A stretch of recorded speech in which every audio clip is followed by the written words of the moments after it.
શિહોર મામલતદાર કચેરીમાં ચૂંટણી અધિકારીને આંગણવાડી વર્કરો દ્વારા આવેદનપત્ર પાઠવ્યું.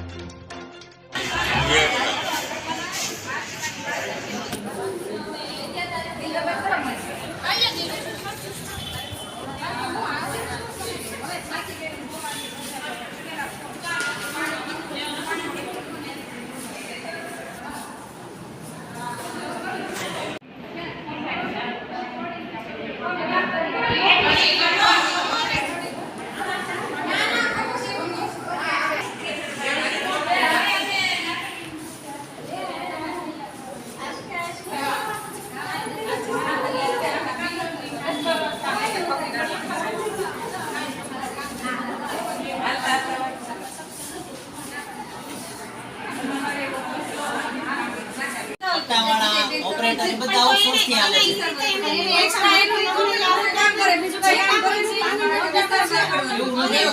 કોઈ પણ આવે સીધા ક્યાં આંગણવાડી આમાં જ્યાં છે જ્યાં શિક્ષકો ભેગા નથી ત્યાં ફરીથી આંગણવાડી પણ અમારે તો શિક્ષકો છે બીજી વાત અમાર કોઈને કામ કરવું નથી એમ તો હું એમ કો મારે કામ કરવું નથી. આ સરકારમાં આપણે એવું નથી આવતું કે ભાઈ મારે કામ નથી.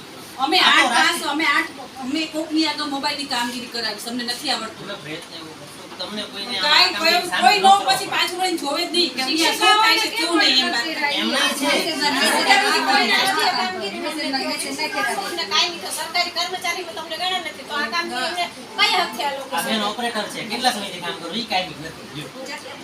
દરેક કચેરીમાં આઉટસોર્સિંગ કામગીરી જેથી સમયમાં રહેલા હોય કોઈ રહ્યા હોય તો ઈ લોકો એને પોતાનું મને પોતાનું રાખવું પડે તો નથી આવતા બીજું પડે કેટલું તો અમને જો અમારો પ્રયત્ન એવો છે કે અમને કર્મચારી મળી જશે ને તો અમે તમને તમે ક્યાં રાખો ત્યાં સુધી અમે શું કરીએ 5 દિવસ 10 દિવસ કારણ કે અમારે અત્યારે પછી અમારી ઉપર કાયમી વિદ્યાર્થી કેટલા ભણેલા તમારે લઈ જને તમે જો પાલિતાણા તાલુકો છે ને પાલિતાણા તાલુકો ફ્રી ઓફ કોસ્ટ કામગીરી કરે તમને આમાં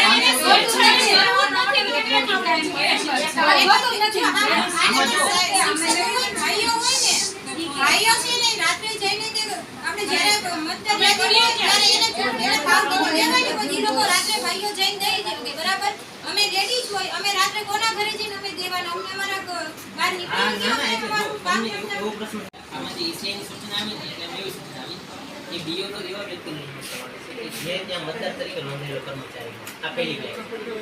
જો એવા કર્મચારી મળી જાય તો પ્રશ્ન નથી. હવે આપણે 100 વ્યક્તિ 102 માં છે 98 વ્યક્તિ 103 માં છે ટોટલ 198 બીઓનો સેવા કરે છે. એટલે જ્યાં એવા કર્મચારી મળી ગયા ને ત્યાં અમે નિમણૂક કરી દીધી. પછીનો પ્રશ્ન એવો કે જો એવા કર્મચારી ન મળે તો ત્યાંના આંગણવાડી વાળાને ફરજિયાત મૂકવાની. એ કિસ્સામાં તમે વિચારો કે તમે કેટલાનો મૂક્યા ખબર પણ તેનું ભણતર શું હતું? કામ જેને કરવું છે આંગણવાડીના બહેનો છે એની લેખા પાસ નથી કે ઈ લોકો બીએડ કમ્પ્લીટેડ નથી ઈ લોકો ઈ જોઈન થયા હોય ત્યારે 8 પાસે હોય 10 પાસ હોય એ બહેનોને ફોનની કામગીરી જ નથી આવડતી એના ફોનમાં લોગિન કરતા નથી આવડતું ઈ બહેનો કામ કેમ કરે? આમાં આપણે એવું કરશું અમારે ત્યાં લેવા પડે છે કે જ્યાં અમને એવા કર્મચારી મળ્યા નથી ને કે ત્યાંના મતદાર વોટર એવા જ આપણે આંગણવાડી વાળા લીધા છે ત્યાં સુધી આપણે આંગણવાડી વાળા લીધા છે. પણ તમારી જે રજૂઆત છે તમે એવો પ્રયત્ન કરશો માનવીય કે એવા કોઈ મળી જાય તો જે 7-8 પાસ વાળા હોય એને આપણે બાદ કરી ઈ સિવાયના માનવીય કે જે છે આપણે અહીંયા લીધેલા નથી કોઈને બહેનોને લીધેલા નથી કોઈ કર્મચારી તરીકે. ત્યાં તો આંગણવાડી વાળા ત્યાં છે ભાવનગર સિટીમાં છે અમારે તો જો અને કામગીરી લે છે. મેસેજ આવે કામ માહિતી આપો એટલે અમારે તો કન્ફ્યુઝ 24 કલાક નોકરી કરે સુએ ત્યારે એમ થાય કે હમણાં ટેન્શન હમણાં એક મેસેજ આવશે આપણે આંગણવાડી જે આજે જઈએ તો આ નોકરી અમારી હારો હારો હાલે છે ચોપડા સાથે. તમારા આંગણવાડીનો મેસેજ આવે કાલ સવારે 11 વાગે હેમાબેનને માહિતી આપી દે તો આપી દો કે ન આપી દો? આ તો પછી આંગણવાડી નાની કાઈ નાખતું બોલાવો તમે એમ કે છે સરકારી છે અમે માંગણી મૂકીએ કે કાઈ કોણ તો સરકાર અમને કે તમે માને જ નહીં એટલે તમારું કાઈ ન ચાલે. સરકારે અમને કામગીરી સોંપી છે તો અમે સરકારીમાં ગણાય છે ભાઈ તમે સરકારી કર્મચારી છો એટલે તમારી આ કામ કરવાનું. સરકારની બેવડી નીતિ છે તો એનો અમારે શું સમજવું? શિક્ષકોનો પગાર ભાવ એમનો લોદાણ મહેરબાની કરીને ગ્રુપમાં જોઈન થાવ કોઈ બેનો જોઈન ના ના થશે જો એ તમે કહી દેજો કે જોઈ તો કામગીરી કરી અને બાકીમાં પૂરું તમારી કામગીરી કેટલી છે, THR વિતરણ કરવાનું, બાળકોને ભણાવવાના, સાથે સાથે MMI નું વિતરણ કરતું જવાનું, ફેસ કેપ્ચર કરતું જવાનું, બધી કામગીરી અમને સોંપાય તો એક વ્યક્તિ તમે અમને એક છે ને સવારથી લઈ અને બપોર સુધીની એક એવી છે ને અનુક્રમણિકા પાડતી દો કે અમારે આ સમયે આ કામ કરવું, અમે ક્યારે કામ કરીએ, અમને એ મુદ્દો એક દર્શાવી દો કે અમે આ કામ કરીએ ક્યારે. આ કામ તો એવું છે તમારે આનું વર્ણન નહીં કરવું પડે, તમે આવી જશે તરત. તમે એકવાર શરૂ કરશો ને એટલે શું મોટો ફાવશે. આમાં તમારે દિનચર્યામાં કે લડતું તો થશે જ નહીં. એવું નથી.